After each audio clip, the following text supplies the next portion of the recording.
Tirando esse texto de abertura, que era mais um texto assim, didático, né, para falar da ficção, eu escolhi esse texto, Manual da Faxineira, da Lucia Burney, né? A Lucia Burney é uma norte-americana que nasceu no Alasca, em 1936, e morreu em 2004. Portanto, morreu muito cedo, né? Morreu com 68 anos. Ela teve uma trajetória sui generis, né? O pai dela era um engenheiro de minas, de mineração, então a família dela viajava muito, né? Depois eles viajaram pelos Estados Unidos todo, depois foram para o Chile. No Chile, eles eram praticamente milionários, estavam, né, vivendo uma vida assim maravilhosa e tal. Só que o pai morreu, né? Esse castelo de cartas se desmanchou. Ela passou a viver com a mãe e com o avô. Tanto a mãe quanto o avô eram alcoólatras, pesadamente alcoólatras, né? Depois ela vai se tornar alcoólatra também.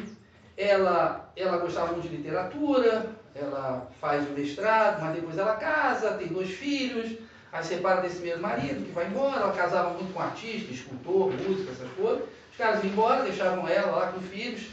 No final, ela teve 3 casamentos, depois nunca mais casou, 4 filhos e não tinha renda nenhuma, não tinha desenvolvido a carreira dela como professora universitária, né?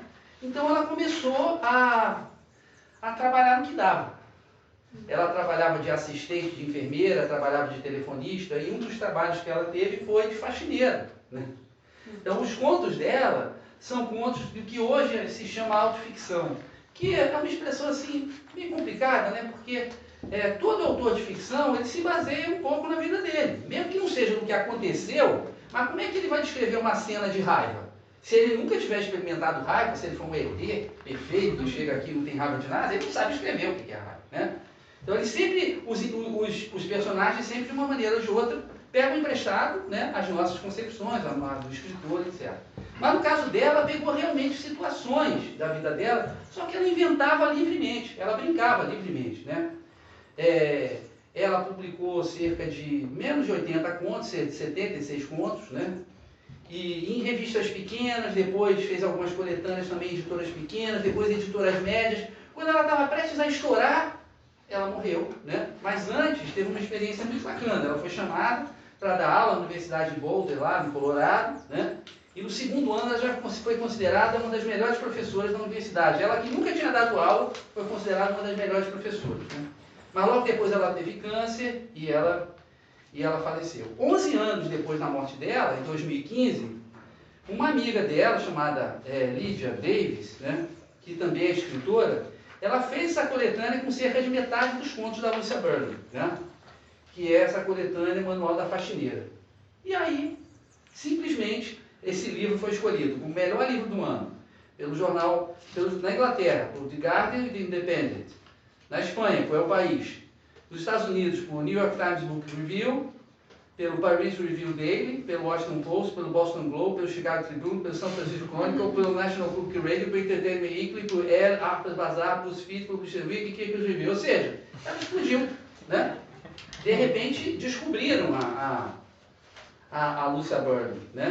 Ela era uma mulher muito bonita, né? Uma pessoa muito interessante, muito engraçada, muito irônica, que teve uma vida dificílima, mas que enfrentava assim, com muita galhardia essa vida difícil, não era de se lamentar, né? Os amigos todos dizem que ela era divertida, do tipo assim, no final ela teve problemas no pulmão, né? Então ela tinha que andar com aquele aparelho de oxigênio, que é aquela caixinha de oxigênio, né? Então ela escreveu uma carta para a amiga dizendo assim, pois eu estava no aeroporto e o pessoal olhava para a minha caixa de oxigênio como se fosse um poodle. Se a mulher está levando um poodle, só ela para inventar uma frase dessa, né? E eu acho que esse texto Manual da Faxineira, é um texto muito interessante. Então agora eu queria ouvir um pouquinho vocês. Queria que cada um de vocês pensasse numa palavra que resuma a leitura que vocês fizeram. Se vocês não fizeram, não tem problema nenhum, são bem-vindos aqui de qualquer jeito. Não deu tempo de ler, não tem problema. Mas os que leram, que me falassem uma palavra, sei lá, que explique, não o texto, mas a impressão que vocês tiveram na leitura. Tá legal? Então vamos lá. Você, o seu nome? Mateus. Mateus. Sua palavra. Tragicômico. Tragicômico. Seu nome? Eu tinha entendido que era uma palavra do conto. Não. A palavra-chave é depois. Agora é a palavra do impacto que o texto do impacto que o texto teve sobre você. Sobre o texto de maneira geral, não é palavra-chave. Palavra-chave sempre do texto, sim. Seu nome? Gabriel. Agridoce. Agridoce. Maravilhoso. Perfeito, Gabriel. Vamos lá. Meu nome é Júlia. Júlia. Eu acho que realidade. Realidade. Perfeito. Maria Fernanda. Fluida. Viu como eu aprendo o nome rápido? Fluida. Fluida. Lucas. Correria. Perfeito. Seu nome? Não cheguei. Não? Ana. Ana. Tá bom. Beleza. Caroline. Na verdade são 3 anos, mas é Ana Caroline. Tá. Tem que ser os dois nomes. Ela é Ana Carolina e eu sou Ana Clara. Tá, Ana Clara é o nome da minha sobrinha. Tá bom. Assim é bom, Ana Clara, Maria Fernanda, tô me defendendo. Vamos lá. Então, eu também não tinha que dizer. Não Muita tem coisa da problema. faculdade. Não tem problema. Vamos lá. O meu nome é Sofia e eu acho que, pra mim, eu não sei, mas eu acho que escuta, talvez. Escuta. Tá. Beleza. E você, querida? Patrícia. Patrícia? Também não ia. Tranquilo. Então vamos lá. Manual da faxineira. Eu procurei saber de quando era esse conto. Normalmente eu coloco a data, mas eu não achei. De tudo quanto foi jeito eu procurei, entrei nos livros, as coletâneas dela, mas não tinha. Mas eu sei que ele foi depois de 1971. Que foi só em 1971 que ela começou a fazer esse trabalho. Na Wikipedia está 77, primeiro livro assim. Aonde? 77 na Wikipedia dela. Na Wikipedia dela está 77, maravilha. Muito obrigado, Gabriel. Vamos lá. Manual da faxineira. 42 Piemont. Ônibus lento até a Jack London Square. Empregadas domésticas e velhinhas.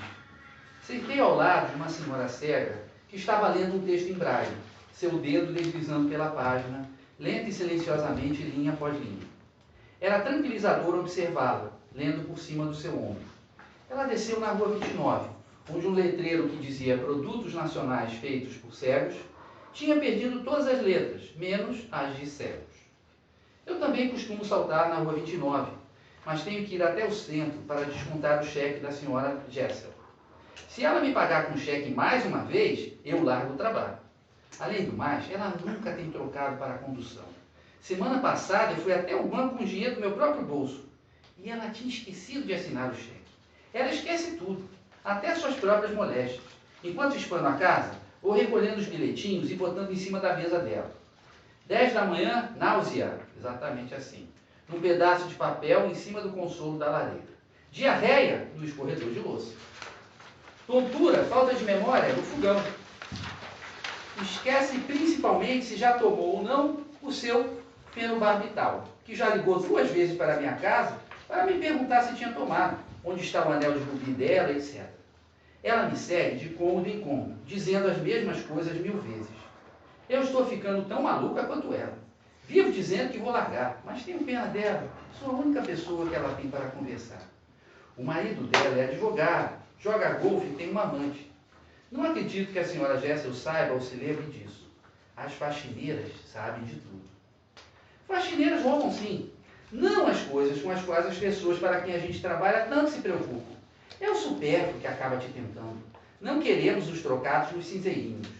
Parece que uma madame, sei lá onde, numa reunião de amigas para jogar bridge, espalhou um boato de que a melhor maneira de testar a honestidade de uma faxineira era deixar cinzeirinhos com moedas espalhadas pela casa. A minha solução para isso é sempre acrescentar algumas moedas de 1 centavo ou até uma de 10.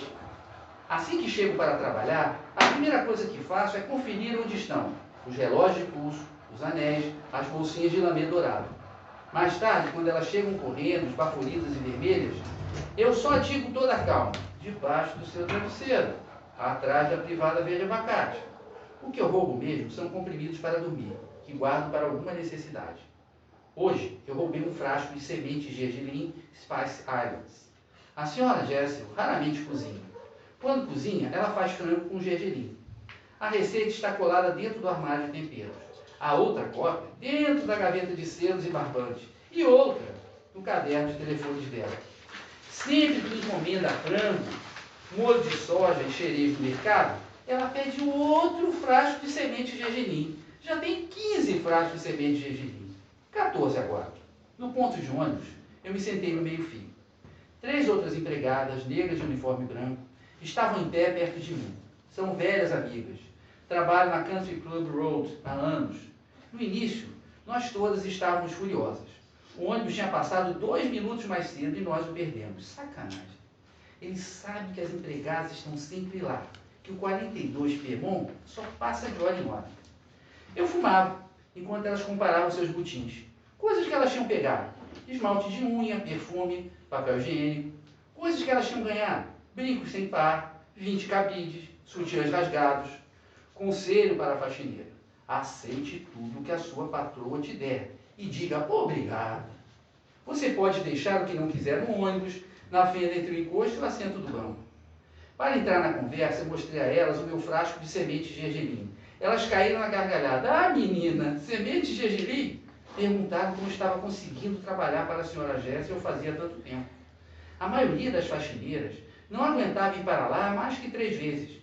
Perguntaram se era verdade que ela tinha 140 pares de sapatos. É, mas o chato é que quase todos são idênticos.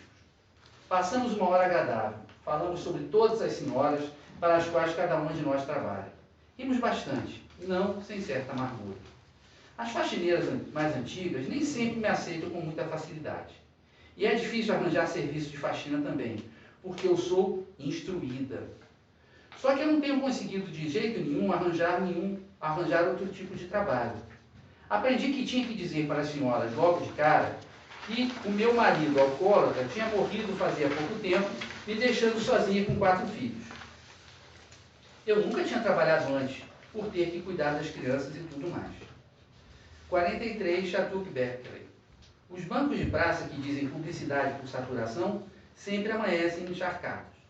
Eu pedi um fósforo a um sujeito e ele me deu a carteirinha de fósforos toda. Prevenção ao suicídio. Era uma carteirinha do tipo burro, com a lixa na parte de trás. Melhor prevenir do que remediar. Do outro lado da rua, a mulher da lavanderia Spotless Cleaners estava varrendo a calçada. À direita e à esquerda do estabelecimento dela, a calçada estava repleta de lixo e folhas esvoaçantes. É outono agora em Oakland. No mesmo dia à tarde, voltando de uma faxina na casa dos Horowitz, eu vi que a calçada da Spotless estava coberta de lixo e de folhas de novo. Joguei meu bilhete de transferência nela. Eu sempre recebo um bilhete de transferência. Às vezes dou para alguém, normalmente só guardo. Terry costumava zombar da minha mania de guardar tudo quanto era coisa o tempo todo. Sabe, Maggie May? Não há nada neste mundo a que você possa se agarrar. A não ser eu, talvez. Uma noite, na Telegraph Avenue, eu acordei sentindo Terry fechar uma tampinha de lata de cerveja dentro da palma da minha mão. Ele estava sorrindo para mim. Terry era um jovem cowboy de Nebraska. Ele se recusava a ver filmes estrangeiros. Acabo de me dar conta que devia de ser porque ele não conseguia ler as legendas rápido bastante. Sempre que lia um livro, o que era raro, Terry ia arrancando as folhas e jogando fora. Quando chegava em casa, onde as janelas estavam sempre abertas ou quebradas, eu encontrava folhas de livro voando pela sala inteira, como pombos no estacionamento do Safeway. 33 Berkeley Express. O 33 se perdeu. O motorista passou direto pela entrada da autoestrada na altura da Sears. Todo mundo ficou apertando a campainha, enquanto o vermelho ele virava à esquerda na rua 27. Acabamos ficando entalados numa rua sem saída.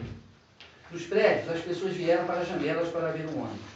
4 homens desceram para ajudar o motorista a sair de marcha ré dos carros estacionados na rua estreita.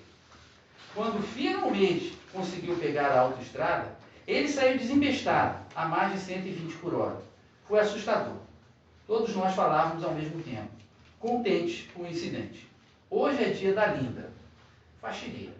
Tenha como regra nunca trabalhar para amigos. Mais cedo ou mais tarde, eles acabam ficando ressentidos, porque você sabe coisas demais sobre eles. Ou deixa de gostar deles, pela mesma razão. Mas Linda e Bob são bons e velhos amigos. Sinto o carinho deles, mesmo quando eles não estão lá. Porra e geleia de framboesa nos lençóis. Tabelas de corrida de cavalo e guibas de cigarro no banheiro. Bilhetes de Bob para Linda. Compre cigarro e leve o carro. Dum-dá, dum-dá. Desenhos de Andréia com amor para a mamãe.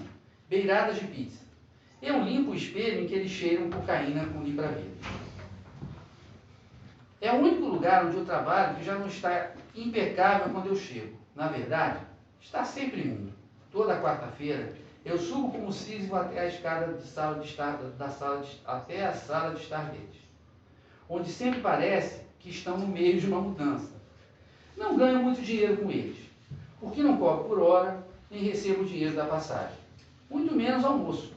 Eu trabalho para valer, mas sento bastante para descansar e fico até bem tarde. Fumo e leio o New York Times, livros pornográficos. Fumo construindo um telhado no quintal. Mas a maior parte do tempo, eu fico mesmo só olhando pela janela para a casa ao lado, onde nós morávamos.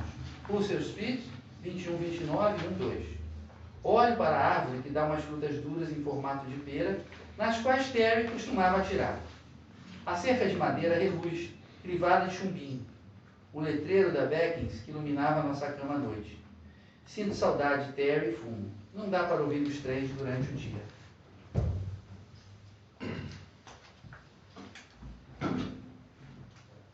"40 Telegraph.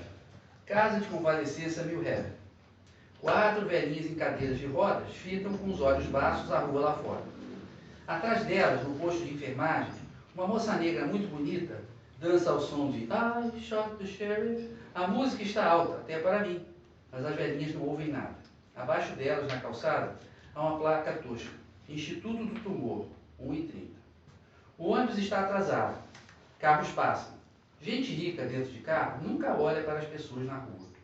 Gente pobre sempre olha. Na verdade, às vezes parece que elas estão só passeando de carro, olhando para as pessoas na rua. Eu já fiz isso. Gente pobre espera muito. Impostos da Previdência Social, filas de desempregados, lavanderias, cabines telefônicas, pronto-socorros, prisões, etc. Enquanto o 40 não vinha, a gente olhava a vitrine da lavanderia Mill & Edis. Mill tinha nascido num moinho na Geórgia. Estava deitado em cima de 5 máquinas de lavar, instalando um enorme aparelho de TV na parede acima delas. Eddie fazia pantomimas ridículas para nós, indicando que ele não ia conseguir prender a TV lá em cima de jeito nenhum. Transeuntes paravam para observar Mill também. Todos nós estávamos refletidos na televisão, como num daqueles programas que entrevistam pessoas na rua. Mais adiante está acontecendo um grande funeral de negros na Fuchs. Eu costumava achar que o letreiro de neon dizia touché, e sempre imaginava a morte de máscara, encostando a ponta da foice no meu coração. Tenho 30 comprimidos agora, de Jessel, Burns, McIntyre, Horvitz e Bloom. Essas pessoas para quem eu trabalho têm cada uma estimulantes ou calmantes em quantidade suficiente para tirar um Hells Angels de circulação por 20 anos. 18 Park Montclair, centro de Oakland. O índio beberrão, a essa altura já me conhece e sempre diz: meu bem, as coisas são como são. Na Park Boulevard, vejo um ônibus azul da delegacia do condado com as janelas tapadas com tábuas. Dentro dele há cerca de 20 prisioneiros a caminho da primeira audiência com o juiz. Acorrentados uns aos outros, todos de macacão laranja, eles se movimentam mais ou menos como uma equipe de remo. Com a mesma camaradagem, na verdade. Está escuro dentro do ônibus. O sinal de trânsito se reflete na janela. Amarelo, espere, espere. Vermelho, pare, pare. Uma longa hora sonolenta rumo às abastadas e nebulosas colinas de Montclair. Só empregadas no ônibus. Abaixo da igreja luterana Zion, há uma grande placa preta e branca que diz: cuidado com as pedras que caem. Toda vez que eu vejo a placa, eu caio a gargalhar. As outras empregadas e motoristas se viram e ficam olhando para mim. Já virou um ritual. Houve uma época em que eu me benzia automaticamente sempre que passava por uma igreja católica. Talvez eu tenha parado, porque as pessoas dentro dos ônibus sempre se viravam para olhar para mim. Eu ainda rezo automaticamente uma Ave Maria, em silêncio, sempre que ouço uma sirene. O que é uma amolação, porque eu moro em Peel Hill, em Oakland, perto de 3 hospitais. Ao pé das colinas de Montclair, mulheres de Toyota esperam suas empregadas descerem do ônibus. Eu sempre pego uma carona até a Snake Road com Mami e a patroa dela que diz: nossa, como estamos bonitas com essa peruca de mechas louras, Mami. E eu aqui com as minhas roupas de pinturas excelentes. Mami e eu fumamos. A voz das mulheres sempre sobe 2 oitavas quando elas falam com faxineiras ou com gatos. Faxineiras. Por falar em gatos, nunca faça amizade com eles. Não deixe que eles briguem com a vassoura, com os panos de chão. As patroas ficam com ciúme. Jamais, no entanto, expulse gatos de cadeiras. Por outro lado, sempre faça amizade com cachorros. Gaste 5 ou 10 minutos fazendo festinha no Cherokee ou no Smiley quando chegar para trabalhar. Não esqueça de fechar as tampas das privadas. Os focinhos peludos ficam pingando. Os Bloom. Esse é o lugar mais estranho que eu trabalho. A única casa bonita. Os 2 são psiquiatras. São terapeutas de casal e adotaram 2 crianças em idade pré-escolar. Nunca trabalhe numa casa com crianças em idade pré-escolar. Bebês são ótimos. Você pode passar horas olhando para eles, segurando-os no colo, mas as crianças mais velhas, você tem que lidar com berros, sucrilhos grudentos, acidentes endurecidos e pisoteados com os pés do pijama do Snoopy. Nunca trabalhe para psiquiatras também. Você vai enlouquecer. Eu bem que teria 1 ou 2 coisinhas para dizer a eles. Sapato com salto embutido? O Dr. Bloom está de molho em casa, de novo, doente. Ele tem asma, santo Deus. Fica à toa pela casa, de roupão de banho, coçando a perna branca e peluda com chinelo. Oh, Mrs. Robinson. Ele tem uma aparelhagem de som e vale mais de $2.000 e 5 discos. Simon Garfunkel, Johnny Mitchell e 3 Beatles. Ele está parado no vão da porta da cozinha, coçando a outra perna agora. Eu passo o esfregão com desinfetante em giros sensuais no chão da cozinha e vou me afastando dele em direção à copa, enquanto ele me pergunta por que eu escolhi justo esse ramo para trabalhar. Acho que foi ou por culpa ou por raiva. Respondo na minha fala arrastada. Quando o chão secar, eu posso fazer um chá para mim? Olha, senta lá que eu levo o chá para o senhor. Açúcar ou mel? Mel, se não for dar muito trabalho. Limão, se... Pode ir que eu cuido disso. Eu levo o chá para ele. Uma vez eu trouxe para a Natasha, que tem 4 anos, uma blusa preta com lantejoulas, para ocasiões especiais. A senhora doutora Bloom ficou furiosa, berrou que aquilo era sexista. Por um momento, achei que ela estivesse me acusando de tentar seduzir Natasha. Ela jogou a blusa no lixo. Eu resgatei a blusa mais tarde, e às vezes a uso em ocasiões especiais. Faxineiro. Você, inevitavelmente, vai trabalhar para muita mulher liberada. O primeiro passo é uma terapia de grupo. O segundo, uma faxineira. O terceiro, o divórcio. Os Bloom têm muitos comprimidos, uma profusão deles. Ela tem estimulantes, ele tem calmante. Dr. Bloom tem comprimidos de beladona. Eu não sei o que eles fazem, mas queria que meu nome fosse esse. Uma manhã, eu ouvi dizer para ela na copa, vamos fazer alguma coisa espontânea hoje, levar as crianças para soltar pipa. Isso me tocou. Um lado meu queria entrar lá correndo, como uma empregada das charges publicadas no fim do Saturday Evening Post, para dar uma força para ele.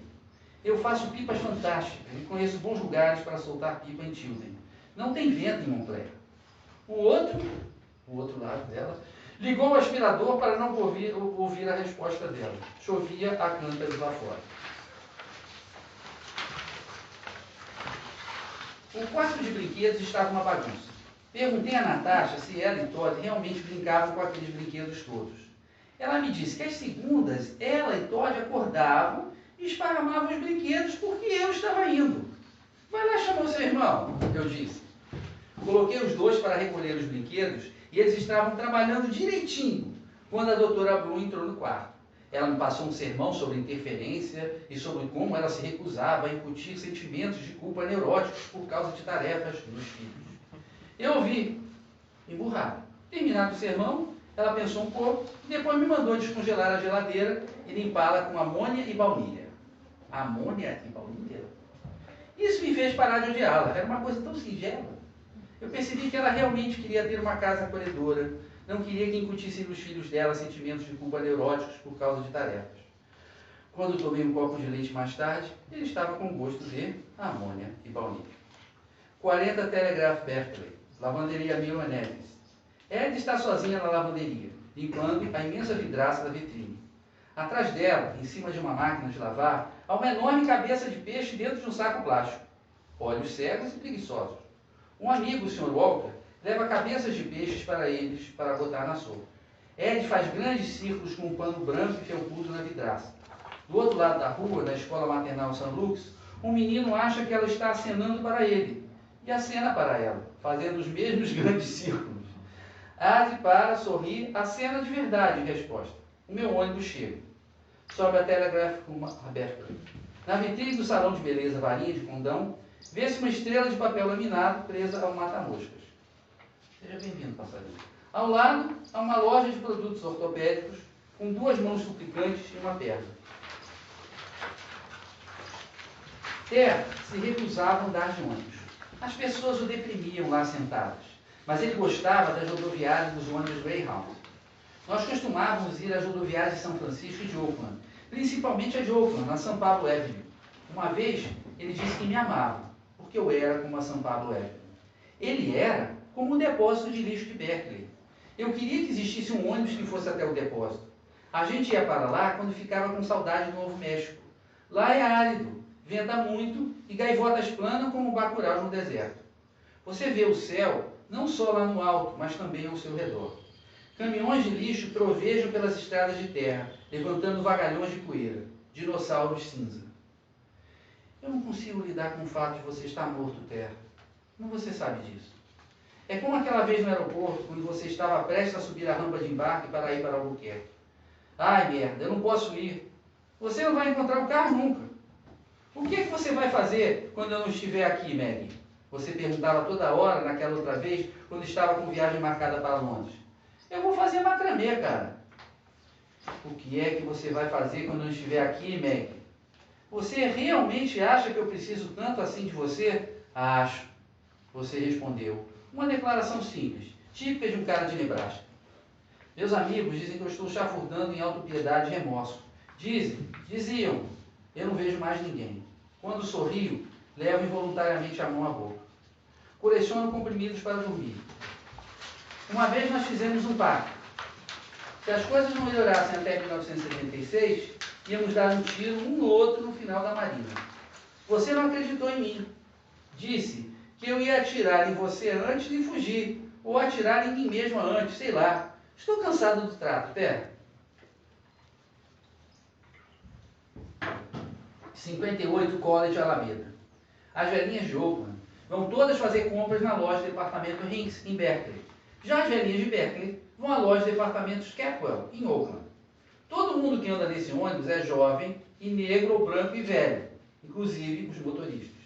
Os motoristas brancos e velhos são grossos e nervosos, e ficam mais nervosos ainda nos arredores da Oakland Tech High School. Vivem dando freadas bruscas e berrando por causa de cigarros e rádios ligados. Dão guinadas e param de repente, fazendo as velhinhas baterem nos mastros.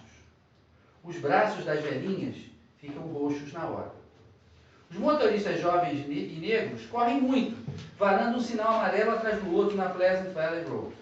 Dos ônibus deles fica uma barulheira e uma fumaceira tremenda, mas eles não dão guinadas. Casa da senhora Burke hoje. Preciso largar essa também. Nunca nada muda, nunca nada está sujo. Eu não consigo entender o que é que eu vou fazer lá. Hoje eu me senti um pouco melhor. Pelo menos entendi o mistério das 30 garrafas de vinho rosé Lancers. Antes tinha 31. Ao que parece, ontem foi o aniversário de casamento deles. Havia 2 limas de cigarro no cinzeiro dele, não só a dele, uma taça de vinho, ela não bebe, e a minha nova garrafa de vinho rosé. Os troféus de boliche tinham sido mudados de lugar ligeiramente. A nossa vida juntos. Ela me ensinou muita coisa sobre trabalho doméstico. Põe o papel higiênico no porta-papel de modo que a ponta dele saia por baixo. Puxa a aba do saponaço só até destampar 3 buracos em vez de 6. Quem poupa tem. Uma vez, num acesso de rebeldia, eu arranquei a aba toda e, sem querer, derramei saponáceo dentro do fogão inteiro, um belê. Faxineira, mostre a eles que você faz um serviço completo.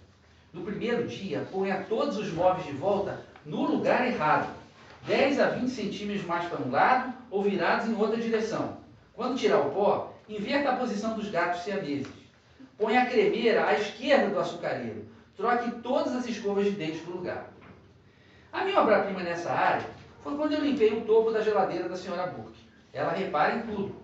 Mas se eu não tivesse deixado a lanterna ligada, ela não teria notado que eu havia areado e remontado o ferro de fazer waffle, consertado a bonequinha de gueixa e limpado a lanterna também. Fazer tudo errado não só deixa claro que você faz o serviço completo, como também dá para eles a chance de ser exigentes e de bancar o chefe. A maioria das mulheres americanas se sente muito desconfortável com o fato de ter criados. Elas não sabem o que fazer enquanto você está lá. A senhora Burke faz coisas como reconferir a lista de pessoas para quem ela vai enviar cartões de Natal e passar a ferro os papéis de presente do ano anterior, em agosto. Tente trabalhar para judeus ou negros. Você ganha almoço, mas principalmente porque as mulheres judias e as mulheres negras respeitam o trabalho que você faz. E também não sentem a menor vergonha de passar o dia inteiro sem fazer absolutamente nada. Elas estão te pagando, não estão? Já as cristãs da Estrela do Oriente são outra história. Para que elas não se sintam culpadas, tente estar sempre fazendo alguma coisa que elas jamais fariam. Suba no fogão para limpar as manchas deixadas no teto por uma Coca-Cola que explodiu. Feche-se dentro do box de vidro do chuveiro. Empurre todos os móveis, inclusive o piano, contra a porta. Elas jamais fariam uma coisa dessas. E além disso, não vou poder entrar. Ainda bem que elas sempre são viciadas em pelo menos um programa de televisão. Eu deixo o aspirador ligado durante meia hora, um som tranquilizador, e deito debaixo do piano, segurando uma flanela na mão, por via das dúvidas. Fico só deitada lá, cantando baixinho, pensando. Eu me recusei a identificar o seu corpo, Terra, o que causou um grande transtorno. Fiquei com medo de bater em você pelo que você fez. Morrer. O piano dos Burke é a última coisa que eu limpo antes de ir embora. O lado ruim disso é que a única música que tem nele é o hino dos fuzileiros navais. Eu sempre acabo marchando até o ponto de ônibus ao ritmo de From the Halls of Montezuma. 58 College Berkeley. Um motorista branco, velho e grosso. Chove e eu estou atrasada. O ônibus está lotado e faz frio. A época do Natal é ruim para os ônibus. Uma hippie chapada gritou. Me deixa descer da porra deste ônibus. Espera um pouco! O motorista gritou de volta.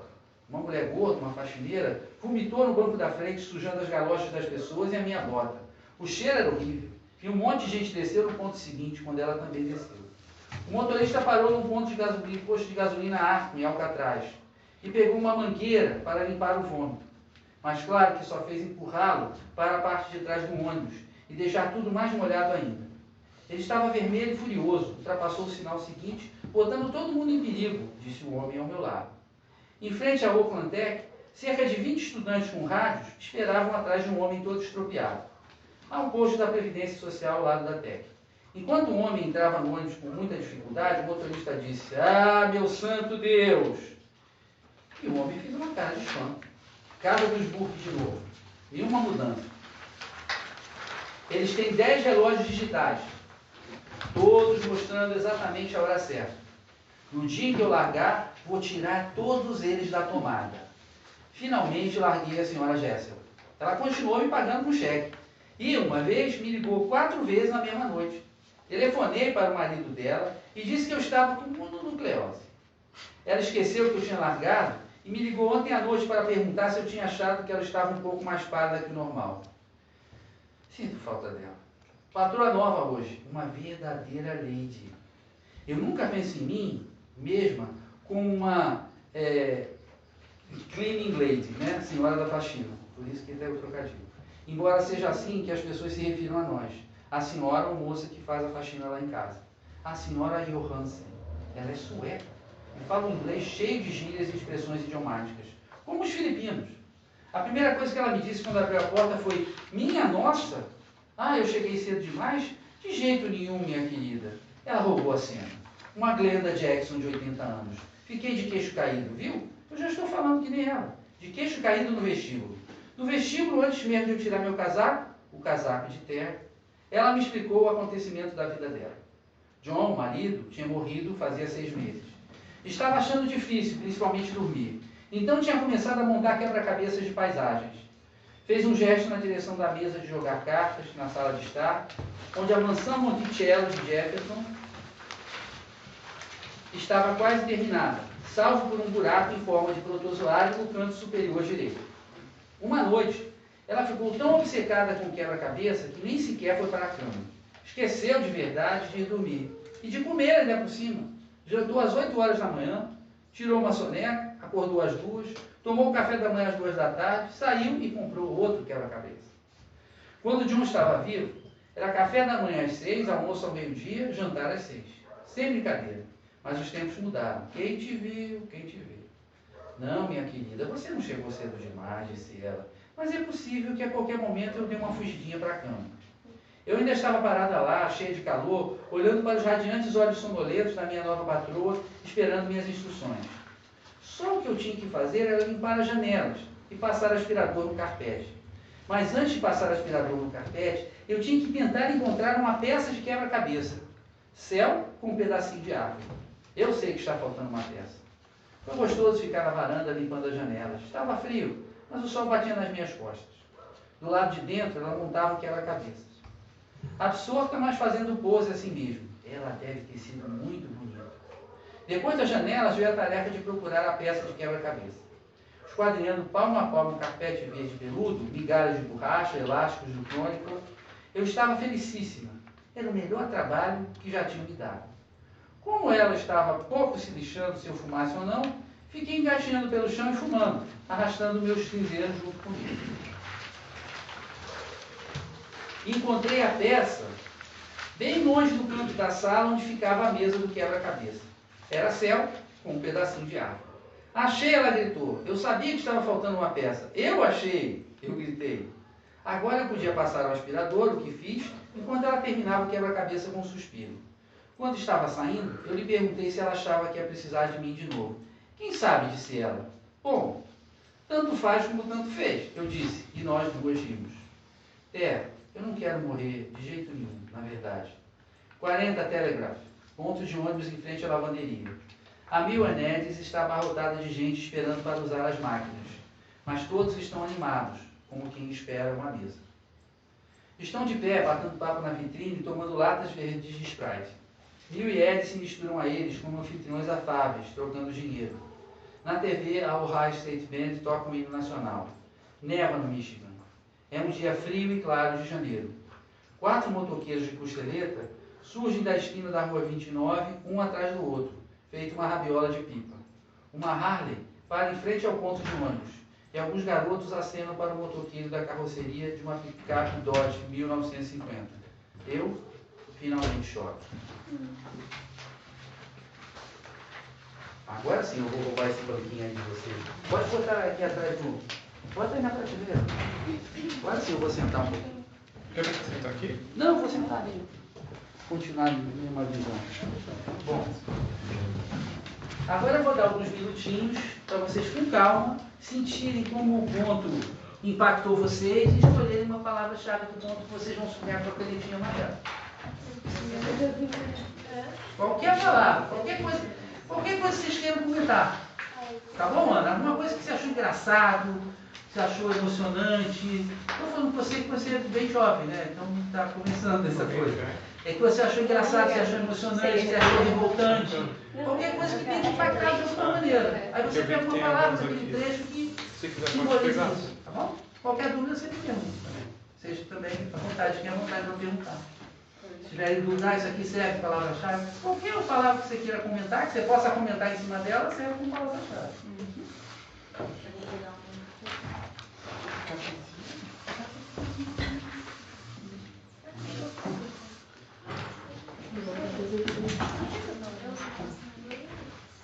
Eu só quero achar o trecho que fala dos motoristas brancos e dos motoristas negros. É da metade pro final de outro, deixa eu ver. Também veja em que página está o trecho, tá? Se a página tivesse um número, procure uma página com número para localizar, para os colegas poderem ver a sua palavra-chave, tá? Eu já escolhi. Tá bom, que bom. Rápida, né? Mas às vezes a pessoa já tem alguma coisa que ela... Sim, eu marquei algumas coisas. Eu marquei algumas coisas.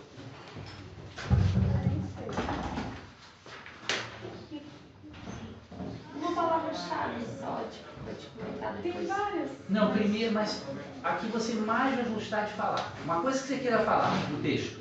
Que tu achou interessante, que você te intrigou, que tu quer saber. Ou que te revoltou. Uma coisa Isso. que você tem vontade de falar sobre o texto. Né? Qualquer coisa. Já marca ali a página e tudo. E o trechinho.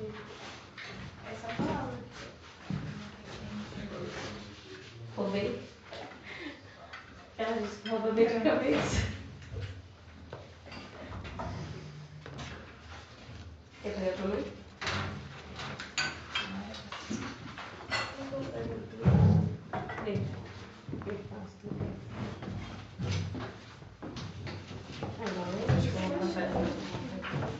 falta de seguinte. A gente vai decidir beber, né? Aqui, ó, já sei. Página 48. Sem óculos ainda pra melhorar?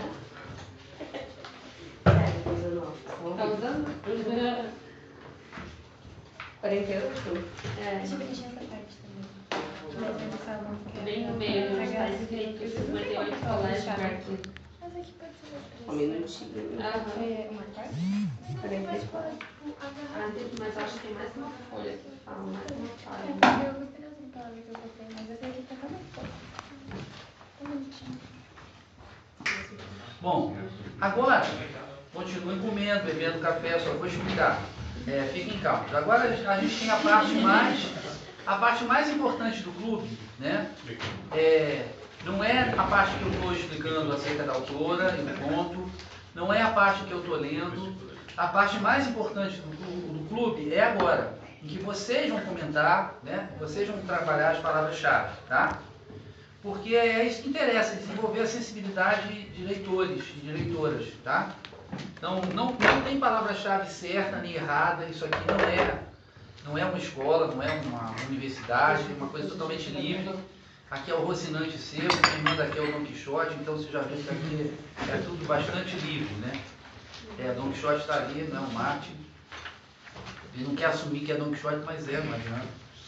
Então, vou começar pedindo para vocês fazerem da seguinte maneira, olha, a minha palavra-chave está na página tal. Se a página não estiver numerada, olha que tem outras que estão numeradas para você poder numerar a sua página, tá bom?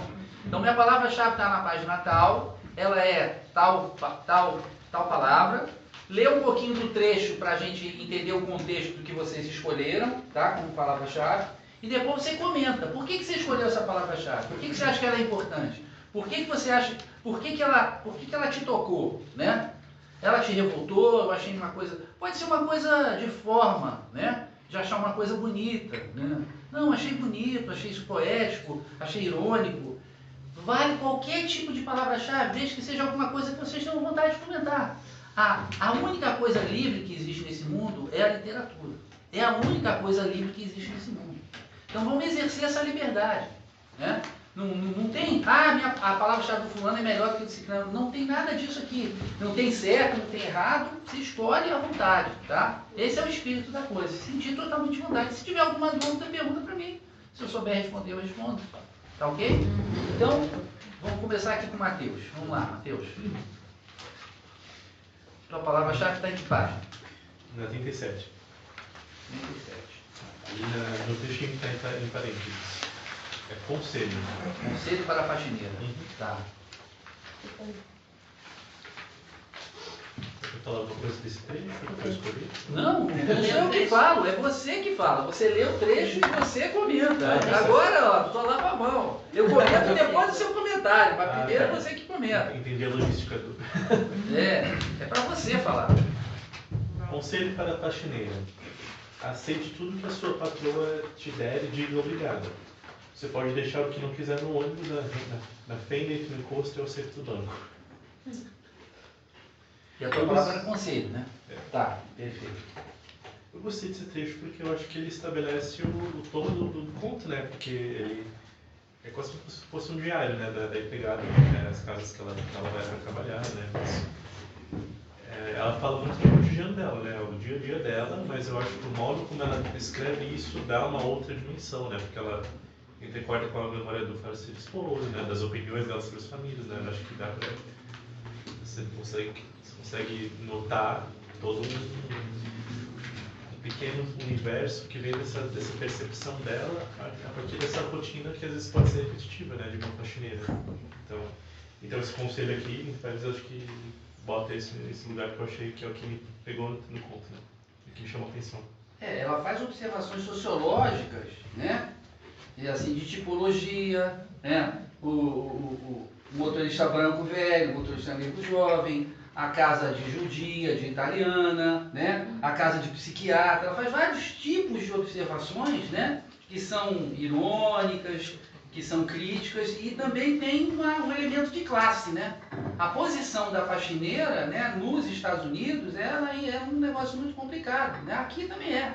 Mas lá é uma coisa muito complicada, porque só normalmente pessoas muito ricas que têm dinheiro para pagar uma faxineira, tem dinheiro para pagar alguém para limpar a casa. Então esse trecho que você escolheu, né, aceite aquilo que a patroa deu, é um trecho irônico, né, dessa crítica de classe. Quer dizer, a patroa acha que qualquer coisa que der para a faxineira tá bom. A faxineira tá tão lá embaixo, Mesmo qualquer que coisa você dá um lixo, sutiã rasgado, entendeu? Então tem um elemento de classe que está colocado aqui também, muito forte, né?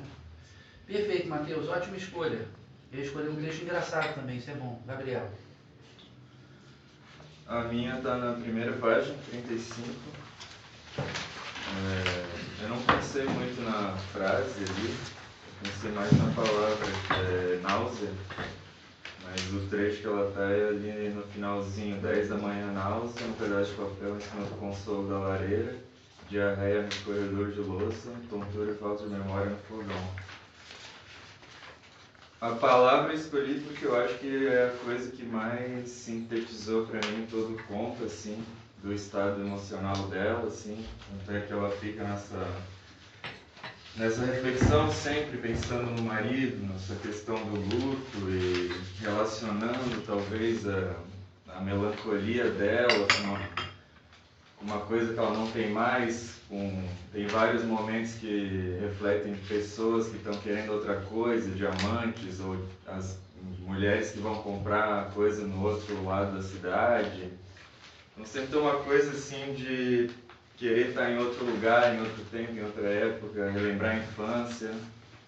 E essa melancolia que vai percorrendo assim todo o arco dela até no final ela finalmente conseguiu chorar, né? Finalmente conseguiu vomitar aquela emoção que estava presa com aquela náusea dela emocional, assim. Acho que foi a coisa que mais me tocou no conto, assim. Várias outras coisas também que dá para discutir depois, Os colegas têm que falar, né? Relação de dependência, que ela fala do... Tipo... dependência, assim, né? Talvez uma dependência dela com o marido, dela com a patroa, Desculpa, mas assim, o método da palavra-chave, ele para evitar que uma pessoa comente tanta coisa que outras pessoas não têm mais nada que comentar. Claro. Tá, a parte final já foi. Você está comentando o texto todo. Aí, no final, a gente comenta o texto todo, mas agora a gente comenta esse trecho. Por exemplo, nesse contexto aqui, o que eu acho que é muito interessante, da náusea, da diarreia, da tontura, falta de memória, né, é que a faxineira, que parece ter esse papel tão pouco importante, tão pouco valorizado, ela penetra na vida das pessoas e fica sabendo o avesso da vida das pessoas. Então, ela percebe a fragilidade das pessoas, né? Ela percebe o comportamento lá dos psiquiatras e outros, que eu não vou mencionar, também não quero tirar a palavra-chave de ninguém. Então, aqui, essa coisa, ela diz, não, as outras não querem mais trabalhar ali e tal. Quase que o lado, digamos assim, tragicômico da existência, né? Que a faxineira, todo mundo tem um lado ridículo. E a faxineira mexendo na casa, mexendo nos objetos e tudo, ela percebe o lado ridículo de todo mundo. Ela percebe as fraquezas, como no caso dessa senhora aqui, né? Então essa náusea, a diarreia, a tontura, e é claro que tem mais coisa, a diarreia no escorredor de louça. Né? Isso aí é uma coisa engraçada involuntariamente, porque ela esquecia em tudo quanto é lugar. Mas eu acho que tem a ver com esse lado da faxineira penetrar, né, no âmago da vida da pessoa, daquele lado que talvez ela queira esconder, daquela vulnerabilidade, daquela fraqueza, que no caso dessa senhora, né, que ela esquece até as próprias moléstias. Então ela ironiza, ela brinca, mas é o outro lado. Ninguém valoriza a faxineira, mas ela é uma faxineira que tem estudo, que está pensando a condição de faxineira e está pensando e analisando e observando essas casas, né? Queira ou não, as pessoas revelam a vida toda para ela, né? Que nem os amigos também revelam o que eles fazem, se usa droga. Ela acaba percebendo tudo que as pessoas estão fazendo, como elas são. Então eles sabem que trabalho tão desvalorizado, mas que acaba sabendo tudo, né? Acaba conhecendo tudo. Não porque ela queira desmilotar, mas porque ela naturalmente tem que mexer nas coisas e acaba descobrindo. Obrigado, Gabriel. Júlia, vamos lá. A minha palavra está na página 40 e é a palavra janela. E o trecho é: mas a maior parte do tempo eu fico mesmo só olhando pela janela para a casa ao lado, onde nós morávamos. Eu escolhi essa palavra Porque também em diversas outras partes do texto ela olha muito pelas janelas, né? Ela fica observando muitas coisas. Então eu acho que foi mais por essa capacidade dela de olhar e observar as coisas que estão ao redor dela e compreender um pouco mais. Perfeito. Mas e aqui nesse trecho especificamente? Por que ela está olhando para a janela? Porque era onde eles moravam, né? E pela saudade que ela tem do Terry, daí ela fala. Aí é por nostalgia, né? É. Aí ela está olhando o que não existe mais. Ela está procurando olhar para o que não existe mais, né? Olhar para o que existe para ela conseguir ver o que não existe mais, que era aquela relação com o Terry. Nos outros casos, não. Ela está olhando pela janela do ônibus o tempo todo, observando as pessoas. É o próprio decorrer do conto. Ótima palavra-chave também. Perfeito. Mas eu quero sempre que vocês, além dessa palavra-chave que acaba atravessando o conto todo, mergulhem naquele contexto, que isso desenvolve a sensibilidade literária. Ver o que naquele contexto, naquele trechinho ali, essa palavra está significando especificamente naquele texto. Mas é ótimo, realmente atravessa tudo. Tá? Beleza, Júlia, obrigado. Vamos lá, Maria Fernanda. A minha palavra está na página 38 e é agarrar. Ele fala: não há nada neste mundo a que você possa se agarrar, a não ser eu, talvez. Uma noite na Telegraph Avenue, eu acordei sentindo Terry fechar uma tampinha de lata de cerveja dentro da palma da minha mão. Ele estava sorrindo para mim. Eu escolhi essa palavra porque nesse trecho acho que mostra muito como é um relacionamento, principalmente dos dois, porque ele fala para ela que não tem no que ela se agarrar, e ela talvez seja uma pessoa que se agarrava nos outros. Mas mesmo assim ele respeita esse sentimento dela de se apegar às mínimas coisas e dar uma tampinha de lata de cerveja na mão dela. Então, como é significativo para ela, mesmo ele falando para ela não se agarrar às pequenas coisas, ele respeitava isso nela. E trouxe nesse sentido. Só que tem uma outra possibilidade aqui, Maria Fernanda. Você acha que é agradável a pessoa fechar uma tampinha de lata de cerveja dentro da palma da sua mão? Talvez ele também possa dizer a ela assim: desculpa, vou fazer de conta que você é ela. Vou pegar a tampinha, vou esmagar aqui assim. Guardar, às vezes, pode ser doloroso. Pode ser isso que ele esteja dizendo para ela. Pode ser, não estou dizendo que é, mas estou dizendo que pode ser. Porque ele não colocou uma rosa na mão dela, entende? Ele colocou uma tampa de lata de cerveja. Tampa de lata de cerveja de metal. Imagina ele esmagando ali na mão dela. Quer guardar? Guardar pode ser doloroso também. Uma hipótese, né? Mas realmente é interessante esse trecho, porque é um trecho em que a gente tem um outro personagem, né, que é o Terry, falando sobre a narradora, que é narrado em primeira pessoa pela Cleaning Lady, né, pela Maggie May, que é um nome tipicamente sulista. E aqui a gente tem um trecho, ela interage, ela descreve as interações, mas aqui a gente tem um trecho de um outro personagem falando sobre ela. E que se relaciona ao fato de que ela não se conformou ainda, que ele morreu, diz que ele é, né? Então é muito interessante também, porque você acabou pegando um trecho único, assim, né? Tem a senhora lá no final, a sueca, parece Glenda Jackson, ela conversa, mas ela não conhece a faxineira, ela não diz nada para ela não fala nada para a Maggie May. Já o Ter não, o Ter sabe o que diz. Então também é ótimo esse trecho por isso. Obrigado, Maria Fernanda. Vamos lá, Lucas. O meu está na página, voltando à página 40, e ali o terceiro parágrafo. O meu eu não consegui selecionar uma palavra, foi uma frase, quase parágrafo inteiro, né? Mas ali quando parte de gente rica, né? O ônibus está atrasado, carros passam, né? E gente rica dentro de carro nunca olha para as pessoas na rua. Gente pobre sempre olha. Na verdade, às vezes parece que elas estão só passeando de carro, olhando para as pessoas na rua. Para mim foi uma dificuldade imensa escolher algum trecho chave, assim, porque eu pensei bastante coisa, mas eu não conseguia escolher.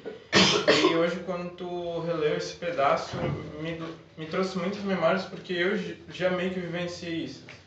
Sempre que eu voltava para casa, tipo, eu ficava olhando, e é muito engraçado, porque tipo, eu percebia isso de ter um olhar de quem caminha, né?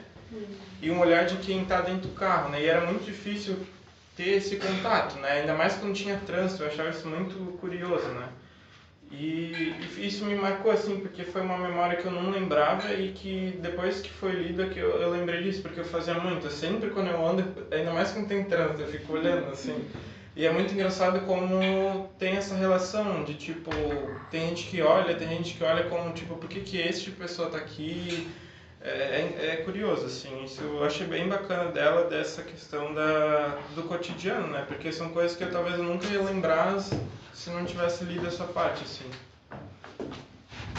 E novamente é uma questão de classe, né? Porque ela fala, gente pobre espera muito. A situação dela, antropologicamente, é excelente. Porque ela já foi rica. Ela não nasceu pobre. Ela viveu um tempo rica. Então, quando ela passa a ser pobre, ela estranha tudo. Já o cara que nasceu pobre e que está vivendo pobre, ele pode até ser revoltado, mas ele não estranha. Entende? Ele pode não aceitar, mas ele não estranha. Aquilo é a vida dele, sempre foi a vida da mãe, do pai, do irmão. Ela não, ela era rica. Ela era uma mocinha muito rica, sabe? Estudou nas escolas e tal, ela era assim, no Chile, a recepção, vinha a presidente aqui visitar o pai dela, porque era coisa do minério, e de repente ela fica pobre, né? Então ela passa a ter uma sensibilidade enorme, porque tudo para ela é novo, né? E ela está percebendo, não, gente pobre espera muito. Tem uma coisa de classe que ela... A gente vai ver que o texto acaba tendo muitos elementos de discussão, de crítica, numa narrativa que aparentemente ela é toda, né? E aí tem muito a relação da forma com o conteúdo, tá? Então, qual a relação da forma com o conteúdo que eu estou querendo dizer aqui? O texto ele é todo fragmentário, não é? A vida dela é fragmentada. Ela não é uma empregada de uma fábrica que ela entra todo dia no mesmo horário, é fixo. A vida dela é toda bagunçada. Ela tem que sair, aí aparece outra patroa e pega um ônibus, o ônibus não funciona. Então, a narrativa fragmentada, ou seja, a forma, né, ela emula o conteúdo da vida dela, que é fragmentado, acidentado, né? Cheio de coisas, né? Você mencionou muito bem o acridoce, né? Cheio de coisas acridoces, que tem um lado poético, mas tem outro lado que é triste, que é amargo, que é revoltante, né? Então tem um elemento de classe que está muito colocado nesse teu trecho aí, também escolhido muito bem. Só para vocês saberem, todo mundo, se fosse dar nota, todo mundo tirou 10 aqui na escolha de palavra-chave, entendeu? Não tem nota, não tem palavra-chave certa, mas que todos vocês escolheram palavras-chave importantes para o texto, legais de discutir, com temas importantes para discutir. É só isso que interessa. E ela também acaba conhecendo os dois lados da moeda, né? Sim. O lado de ser rica, que ela já Sim. tinha, e ali ela está vivenciando o outro, que é ser pobre. Sim, exatamente. Sofre. Exatamente. Vamos lá, senhor Martin. Então, eu vou chover no molhado, página 36.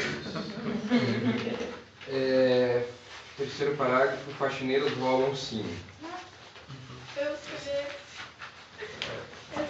Não as coisas com as quais as pessoas para quem a gente trabalha não se preocupam. É o supérfluo que Carlos Quintana, não queremos trocar do cinzeirinho. Enfim, se o texto é essa discussão sobre essa relação meio tensa, né, entre a faxineira e as empregadoras, entre essas pessoas pobres, prestadoras de serviço, e essas pessoas ricas que, enfim, também não sabem muito bem como lidar com isso, né, porque tem essa culpa burguesa, etc. Eu acho que enfim, o texto é essa discussão sobre essa relação tensa, né, entre essas classes, né, então faxineiras rolam sim. Não, e é interessante, né, porque aqui é um tabu, né? É o tabu. Porque se você pensar a sociedade americana, ela tem um elemento sagrado, que é a propriedade, que é a propriedade privada. Então, que a gente vê aqueles filmes assim, isso acontece no Brasil, mas não é tão legítimo no Brasil, quanto era lá, quanto é. Você podia botar uma cerquinha aqui e dizer, se atravessar, eu atiro. E nos Estados Unidos não tem problema nenhum, entende? Então, assim, eles endeusam a propriedade. E aí ela que está nessa posição, ela está revisitando acusações que são feitas às faxineiras. E ela não tem medo de dizer, não, roubagem de roupa, mas não é isso que vocês estão pensando que a gente rouba. Vocês não entendem isso, vocês não entendem a gente. Estão pensando que a gente rouba dinheiro, não é dinheiro que atrai a gente, não é? Nós não somos... Né? Mas a gente está ali, a gente passa mais algumas coisas que interessam, no caso dela, comprimidos, né? Então ela também enfrenta um tabu, né, Mati? Ela vai, porque esse tabu da propriedade para a sociedade americana é fortíssimo. Ela, não, a gente rouba, sim. Entendeu? E até talvez uma gana para uma inversão, por exemplo, de que ela, naquela casa, ainda que a casa não seja de propriedade dela, ela ainda de alguma forma controla aquela casa. Sim. Porque ela tem Perfeito. poder sobre o que está lá. Perfeito, Sofia. E pega aquilo que ela sabe que Sim. ninguém vai perceber. Tinha aqueles 15 latas de semente gergelim e ela falou, agora só tem 14. Mas, pô, né? Não faz nem sentido ela respeitar a propriedade nesse âmbito, né? Tá ótimo, Martin. Querem dividir conosco? Não, eu só falei que eu também já roubei também. Brinquedinho de brega. Tá bom, tá ótimo. Ana, você, por favor. Pode pular, porque eu não... Quer que pule? Tá bom. Não tem nada que você tenha gostado no texto? É que ela tá com vergonha. Ela falou pra mim. Ah, não sei o que não. Tá bom, não quer falar, não precisa falar. Tá tudo bem. Tá tudo bem. Não tem problema. E você? Ana Carolina? Ana Clara, Ana Carolina. Tá. Claro. É uma fábrica de Anas, né?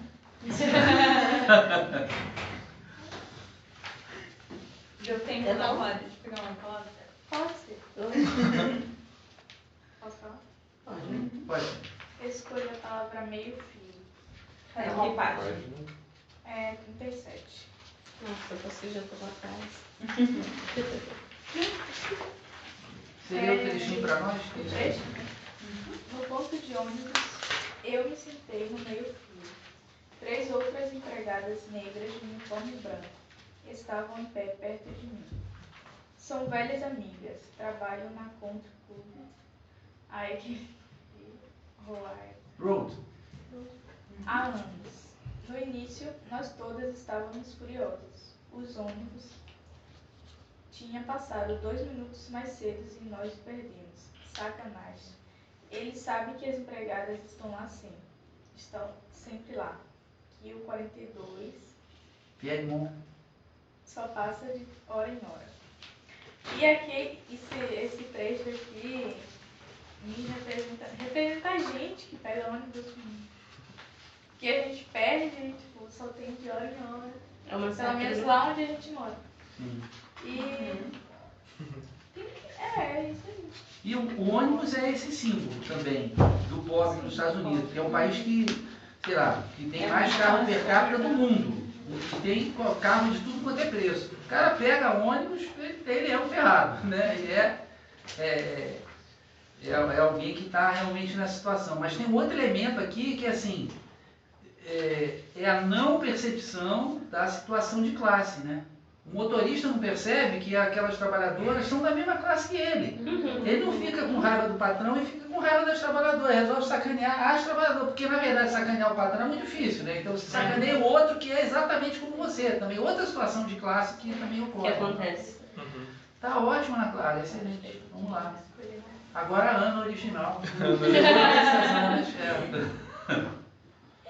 Eu achei interessante ali o incutir sentimentos de culpas neuróticos. Que página? É página 44. Onde a patroa fala que não quer que os filhos tenham. Ou seja, não pode passar nada de responsabilidade, não pode dar sermão nos filhos, né? Só ela pode educar da forma dela. Lê o trechinho. Na caixinha Ana. dela. Lê o trechinho, fica mais gostoso. Vamos lá. Lê o trechinho. Deixa eu ver. Coloquei os dois, né? Coloquei os dois para recolher os brinquedos e eles estavam trabalhando direitinho.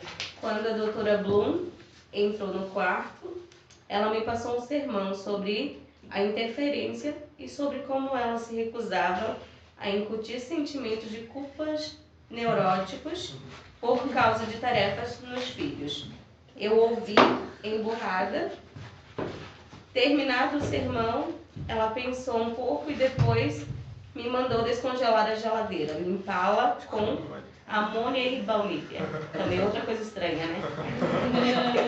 Ela não. Saborizou as coisas dentro da geladeira com... E por que você gostou desse trecho?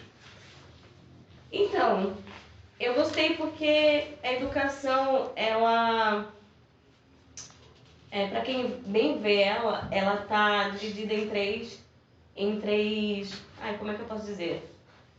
Em três esferas, né? Que é a família, escola e sociedade. Ou seja, esses três... como é que se diz que eu posso dizer? Desculpa, gente, fico nervosa para falar. Esses três grupos ajudam na formação do ser humano, né? E os pais que querem manter um filho na caixinha e educar somente do teu modo, vai criar uma pessoa meio frustrada. Vai ser um adulto frustrado, cheio de problema depois. Ou até mesmo neurótico. Neurótico. Não quer que você... Não, mas olha só, a situação é a seguinte: as crianças, sabendo que a faxineira vinha, desarmavam, era sadismo da parte das crianças. Eu diria sadismo de classe. Maldade mesmo, de classe. Né? Agora, repara na situação, porque na literatura é tão importante o que é dito quanto aquilo que não é dito que a gente tem que entender. Ela, patroa, castiga a empregada. Porque ela fica pensando, como é que eu vou... Eu não deixo que ela castigue meus filhos. Né? Como é que eu vou castigar essa desgraçada que castigou meus filhos? Aí ela manda descongelar a geladeira e limpar com amônia e baunilha. Então, aquilo que ela não permite, entre aspas, que seja feito com os filhos, ela faz com a empregada, demonstrando incoerência total. A amônia tem um cheiro de queijo podre com ficha de gato, né? Amônia eu não sei bem. Se é só baunilha, vai ler. É uma coisa de limpeza forte. Mas enfim, era um castigo. Você vai descongelar a geladeira, vai ter que limpar a geladeira toda, tirar as coisas todas, botar as coisas lá dentro. Era claramente um castigo. Você não pode castigar meus filhos. Eu vou te castigar para você aprender que não pode castigar meus filhos. Imagina o que é essa cena. E as crianças estavam sendo sádicas, né? Porque elas faziam, não, já que vai ter essa escrava aí para arrumar pra gente, vamos bagunçar pra gente ficar vendo, dar trabalho para ela. Quer dizer, podia até não era castigo nenhum pedir para as crianças botar as coisas de volta. Isso é castigo? Não. Também tem outra, né, de afixação. Os dois são psiquiatras. Meu Deus do céu, essa casa deve ser louca. E os dois vão pensar exatamente da mesma maneira. Eles são neuróticos. Lógico. Então você vê que o texto acaba atravessando vários elementos da sociedade norte-americana, né, do mundo atual. Ótimo, Ana, muito bem escolhido. Sofia, por favor. A minha palavra é moléstias, na primeira página, em que o trecho ele escreve o seguinte: que ela esquece de tudo, até suas próprias moléstias. E aí continua, né? Enquanto estou na casa, vou recolher os bilhetinhos. Então ela vem e fala dessa primeira pessoa em que ela limpa a casa, né? Em que daí ela comenta que essa pessoa ela esquece de tudo, é a Jessel, né? A senhora Jessel. Ela esquece de tudo, até suas próprias moléstias. E aí eu percebi que durante o texto, talvez para ela mesma não esquecer as próprias moléstias, ela escreve o texto. No sentido de que para relembrar aquilo. Porque tudo que ela passa e vê dentro das casas e dos contextos, e de que uma hora ela sofre, porque daí ela limpa a casa de um amigo, e ela não gosta muito daquela relação, outra hora ela limpa a casa de uma pessoa que nunca deixa a casa suja. Então ela também carrega muitas moléstias dentro do texto, só que talvez ela faça do texto uma forma de não esquecer de tudo que ela está passando. Ou de fazer uma catástrofe, né? Porque ela é uma personagem que não esquece nada, né? Que não esquece nada. E sabe onde está tudo, porque ela é a faxineira. Tá ótimo. Manual do faxineiro. Ótimo. Ótimo, muito bacana. Quer dizer, na verdade, todo mundo tem moléstia aqui nesse texto, né? Pra falar a verdade, você vai lá pensar. É uma coisa assim, visto de perto, né? Se olhar o intestino da casa, você descobre que ninguém é normal, mas absolutamente ninguém é normal, né? Aí eu tenho que contar uma história para vocês, eu tenho que contar uma história, eu adoro essa história. Teve um certo momento que minha avó ficou viúva, ela foi morar no mesmo prédio que a gente. Eu, meu pai, minha mãe e minha irmã morávamos no quarto andar. E minha mãe alugou um apartamento para minha avó no primeiro andar. Como o nosso apartamento era só de 2 quartos, minha irmã já estava ficando mocinha e tal, ela falou, não, você fica lá na sua avó, né? Toma café, almoça, depois eu ficava estudando, e quando chegar de noite você vem aqui e janta com a gente e tal. Tá bom, aí eu fiquei lá na minha avó. Eu amava a minha avó, minha avó era portuguesa, amava, adorava a minha avó, cobria ela de beijo. Então, era um relacionamento maravilhoso. De manhã ela me acordava, eu ia para a escola, eu voltava, almoçava com ela, eu ficava a tarde inteira estudando, depois eu ia jantar lá em casa, ou com ela, ou sozinho. Enfim, era tudo maravilhoso. Até que um dia, minha avó no almoço, sem levantar a voz, nada, sem ter nenhum tom assim, diferente na voz, ela falou assim, meu neto, eu fiz uma arrumação no seu quarto. Eu gelei. Eu gelei. Fiz uma arrumação no seu quarto, eu gelei. Falei, não, ela não pode ter visto isso, ela pode ter jogado fora. Eu devia ter uns 17 anos, jogou fora toda a minha coleção de mulher pelada. Toda. Coleção.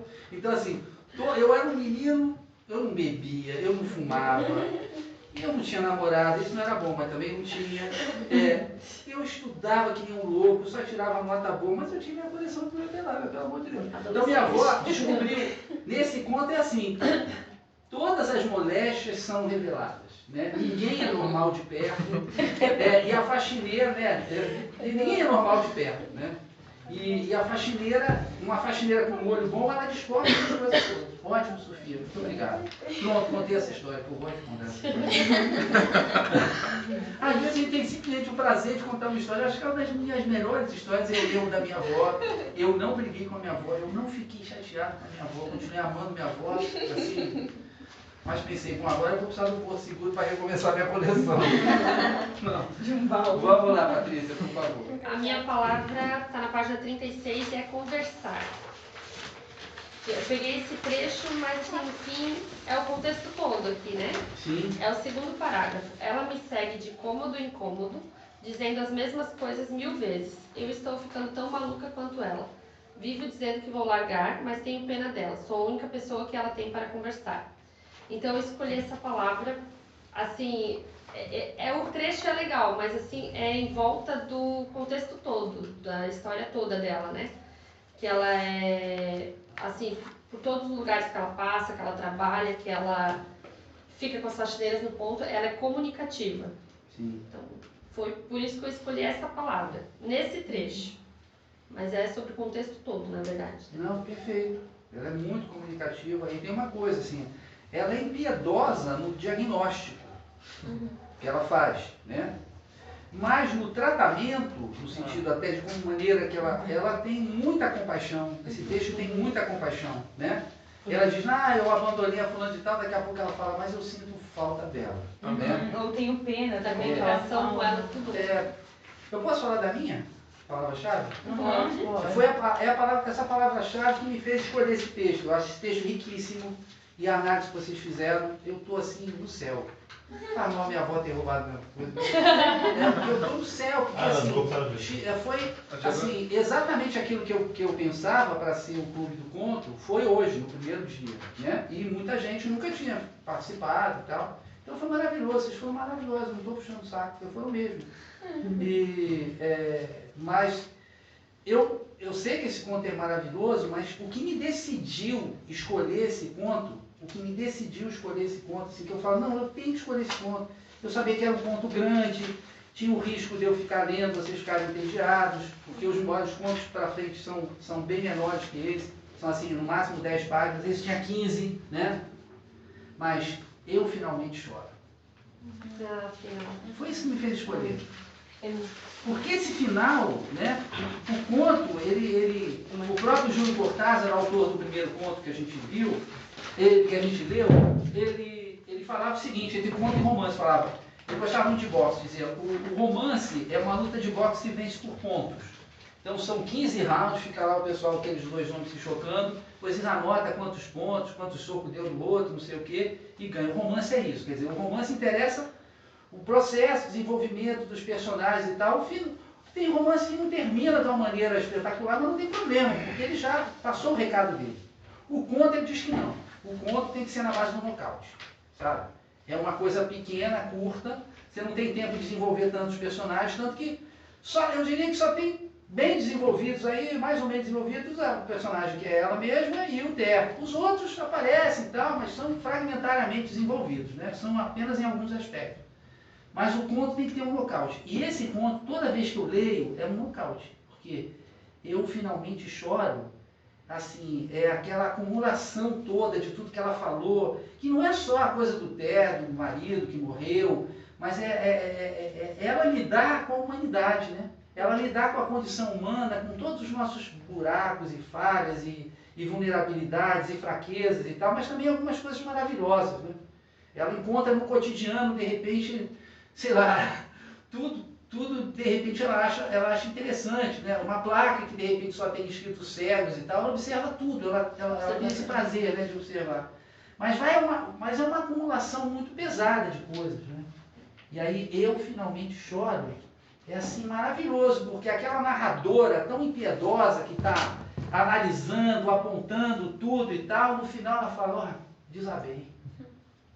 Né? Desabei por causa do marido, por causa da vida dela, por tudo que ela observa, pela pena, pela compaixão, por tudo. Então, o que me fez escolher esse conto foi que no final tinha eu finalmente choro. Porque isso para mim é um nocaute em 3 palavras. Porque a gente vai acostumando com essa narradora, ela tem muita força, ela é irônica, né? Como já falei, ela é às vezes muito impiedosa, julgando, apontando, não sei o quê, de repente ela fala, olha, eu também não aguento. Eu também não aguento. Ou seja, todo mundo tem seu momento. Todo mundo. No final da semana. Bom, então o próximo será dia 1º de junho, mas antes eu queria que vocês fizessem uma breve avaliação do que foi a experiência para cada um de vocês, se vocês gostaram. Não da primeira vez eu comecei por aqui, que a Patrícia foi a última, agora a Patrícia vai ser a primeira, tá bom? O Matheus vai ser o último. Eu fiquei de surpresa Vai agora. lá, Patrícia. Deu branco agora. Vamos ter à vontade. Deu branco aqui. Gostou, não gostou? Não, Gostou gostei, do primeiro conto, gostei. não gostei do segundo? Fala o que você achar. Falar do conto ou do encontro em si? Fala do encontro em si. Tá. Então, a Ana me convidou ontem.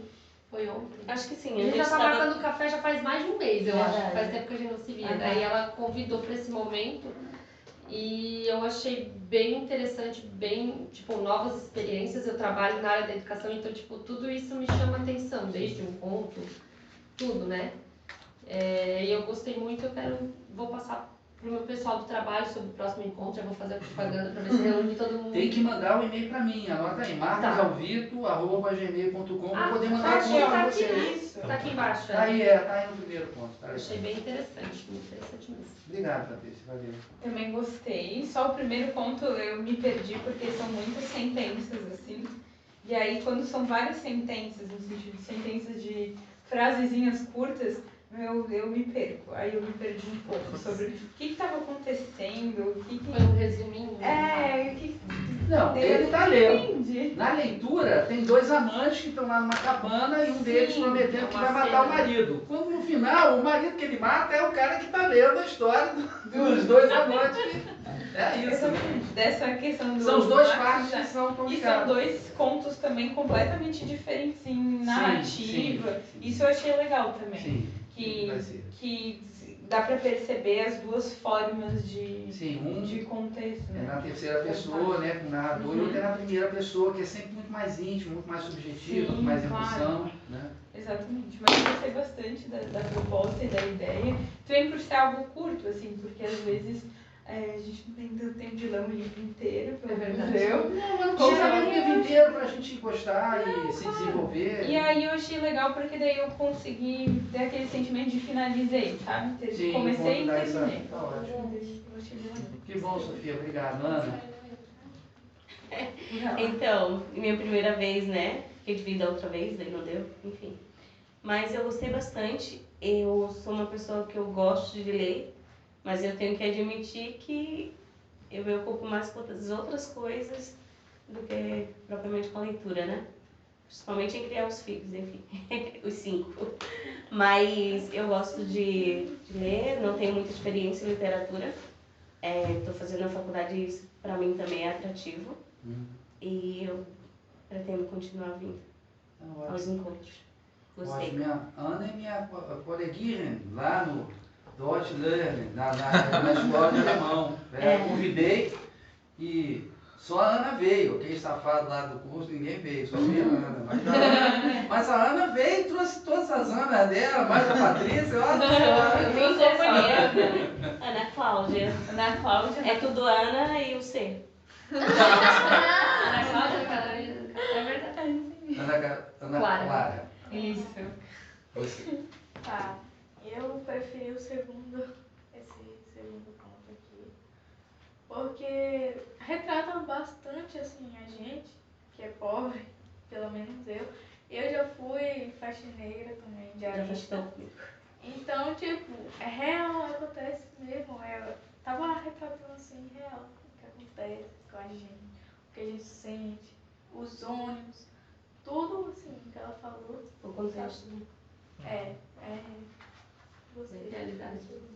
Que bom, né, E cara? gostei daqui também. Bom, ótimo. Quer falar, né, Carolina? É pra falar do encontro?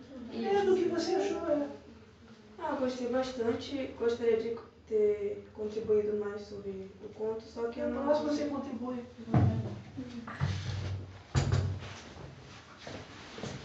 Mas de que conto você gostou mais, do primeiro ou do segundo? Gostou mais do primeiro ou do segundo? Sim. Tá bom. Senhor Martin. Eu gostei, porque temos uns próximos, né?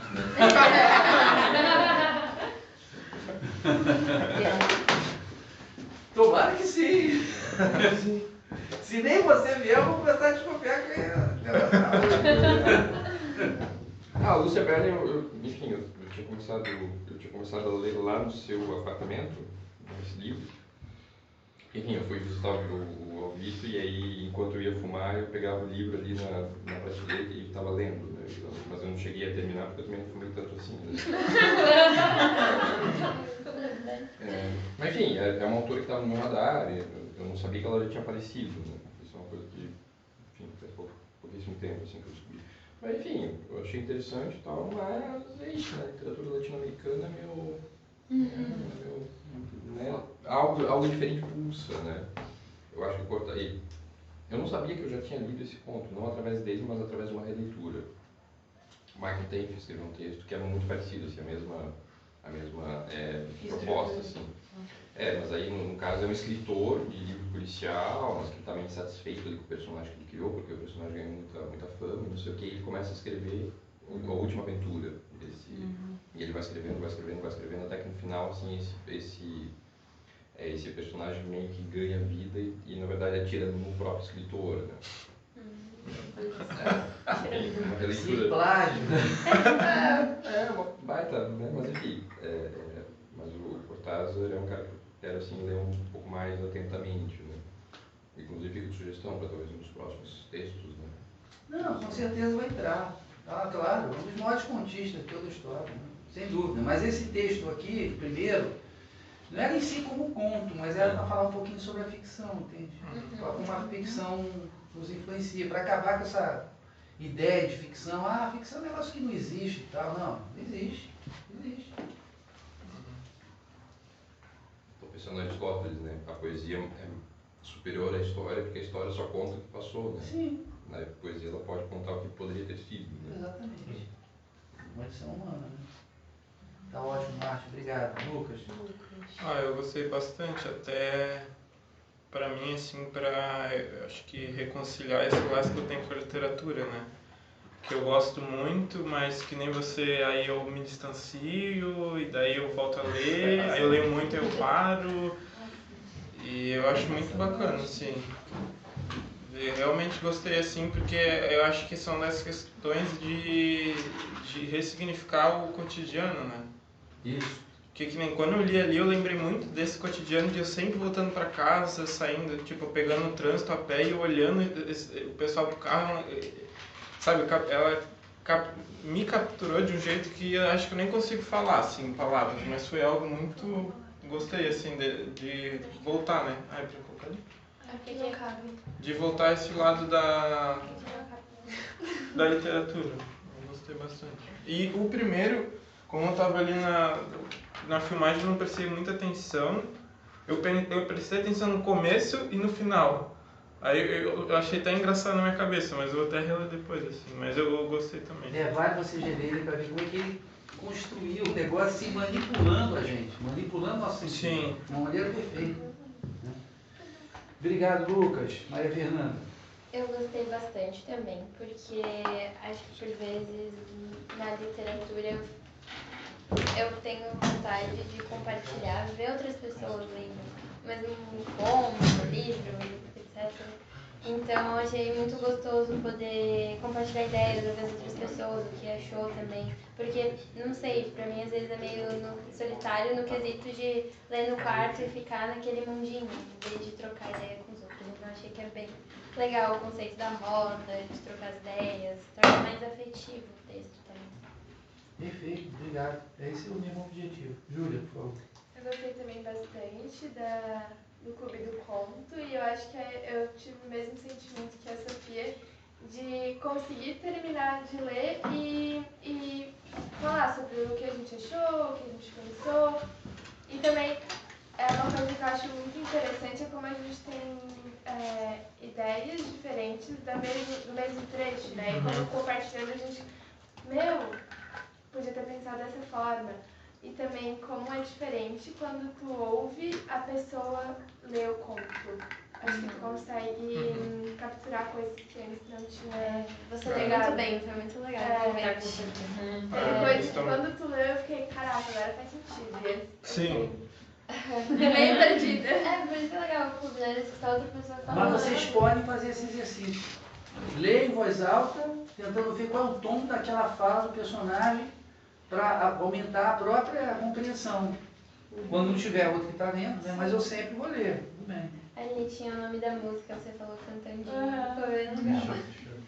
Ah, mas é palhaçada, não precisava. Eu xarope. Isso é coisa de carioca. Tá bom, obrigado, Júlia. Gabriel, por favor. Muito bom o encontro, gostei do novo formato. Achei legal como meio que te força a revisitar o texto, que é uma coisa que eu normalmente não faço voluntariamente. E é uma coisa que sempre engrandece, né? Uma segunda leitura. Mais uma segunda leitura tão próxima da primeira leitura. Assim. Acaba que surgem muitas novas interpretações ao longo dessa leitura coletiva. Assim. Ótimo, obrigado, Gabriel. Vamos lá, Matheus. Eu gostei do grupo, eu acho que eu tinha minha leitura do texto, né, que é uma que me engajou, que eu expliquei na minha escolha da frase, né, da palavra primeiro. Mas eu acho que ouvir todo mundo fez eu me estimular, né? Eu acho que, como você comentou aqui, é tão importante o que está no texto quanto o que não é dito, né? Como o que está lá de subtexto. Então eu acho que foi muito elucidativo, assim, eu consegui entender mais sobre o texto do texto, ouvindo todo mundo falar, né? E todos os outros pontos de vista, e acho que isso foi mais rico de encontro, né? Discutir em roda. Tá ótimo. Gostei muito. Ótimo. O próximo vai ser da seguinte maneira, dia 1º de junho, né, um sábado, vai ser 4 horas, não sei se vai ter o sarau antes ou não, mas não vai ter esse conto surpresa, que era só para o primeiro dia. A gente vai entrar direto no conto, vocês já vão saber, então a gente vai tirar direto no conto, e vai ser de uma autora chinesa, uma mulher chinesa. Eu não vou pelos caminhos habituais. É sempre quando vocês acharem que vai ser um negócio esdrúxulo, aí eu vou vir com um clássico, é porque isso é que aumenta a capacidade de interpretação de vocês, entendeu? Aqui foi um contexto muito norte-americano, então vamos pegar uma chinesa, uma coisa totalmente diferente, mas é um conto assim, muito bacana mesmo, é muito legal. Então, e aí vocês têm que me mandar um e-mail. Quem me mandou e-mail ainda, que eu não tenho e-mail, não tem e-mail da Patrícia, não tem e-mail da Ana Clara, da Ana Caroline, né? Não tem e-mail de vocês dois também, né? Tem? Então tá bom. Então eu vou mandar um e-mail para todo mundo que eu já tinha mandado e mais para essas pessoas que vão me mandar. Se vocês mandarem logo, eu já mando o conto logo para vocês, tá? Aí vocês têm tempo bastante para ler, reler, marcar. Mas vai ser da mesma maneira, eu vou imprimir o conto, vou trazer a canetinha amarela, vai ter bolo da Beckendorf, vai ter o excelente café do Martin, né? E aí eu posso agradecer a vocês, só fazer mais um pedido, que é o seguinte, esse espaço aqui é um espaço ímpar na cidade de Blumenau. E é um espaço ímpar, eu diria, não só na cidade de Blumenau. Muito raro que no Rio de Janeiro, por exemplo, eu venho de lá, infelizmente, você tenha. Infelizmente. Eu podia sair de lá. Aí, se bem que eu saí por outro motivo, você não tem um espaço tão democrático, você tem coisas muito plastificadas. Tem livraria, aí ela vai fazer um debate, mas aí tem que chamar um grande autor, uma autora, 200 pessoas. Esse tipo de coisa aqui, de todo mundo conversando, olhando, se ouvindo, só pode existir num espaço muito especial. E esse espaço é essa fascinante livraria tocada com o nosso amigo Don Quixote. Então, quando vocês vierem, cheguem mais cedo, conheçam a livraria, dêem uma olhada nos livros. Se estiver interessado no livro, compra. É mais barato, que é um selo. Ajuda a permanência desse espaço. Ninguém é obrigado a comprar nada. Nada disso que eu estou falando. Estou falando de ter consciência de que para manter um espaço desse é uma coisa excepcional, que a gente tem que procurar ajudar. Né? Então, e vai fazer bem para a gente vai comprar livro, vai ver e tal. Pode, se chegar mais cedo, quiser recomendação de livro para comprar, o Martin sabe recomendar, eu também sei um pouquinho, né? Livros de contos, essa autora aqui de contos é ótimo. Né? Ajudar também o espaço para a gente poder ter esse espaço sempre. Então é isso, gente. Muito obrigado. Ou como diria o grego, de hoje em dia, refaristó para polir.